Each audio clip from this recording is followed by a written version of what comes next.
Hello guys, kuna video hapa ipo naonyesha. Jamani, ukiwa na mwanao, baba, mama, shangazi, mjomba, ukimwona mwanao hata kama umempeleka VETA, haistahili kufunga wiring kwa design hii. Hii design aliyofanya hapa ni hatari sana kwa mtoto nyumbani. Mtoto tukimwona anafanya vitu kama hivi, japokuwa yuko chuo, yuko wapi, of course anakuwa hatarini katika maisha yake, katika na nyumba yako pia.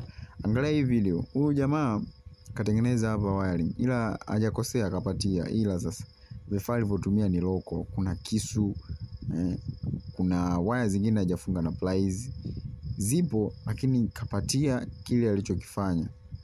So kama una mtoto anafanya vitu kama hivi, unamwona hata kama ana talent, lakini kwa design hii iliyofanya wiring ni hatari. Kuwa naye makini, kuwa naye mbali, mkataze. Vitu kama hivi ni hatari kwa nyumba. Cheki hiyo waya hapo chini, hiyo waya hapo haijafungwa na pliers, imeunganishwa tu na mkono. Kweli kwa protocol za umeme hii kitu ni hapana kabisa, ni mbaya katika mazingira ya binadamu. Ona hii waya live, hajaifunga sehemu yote na anapima hapo kuna umeme. Just umeona umeme, umeona anapima hapo umeme huo unapatikana. Jamani, kuweni makini, hivi vitu ni hatari. Unachukua ni simple lakini vinaua.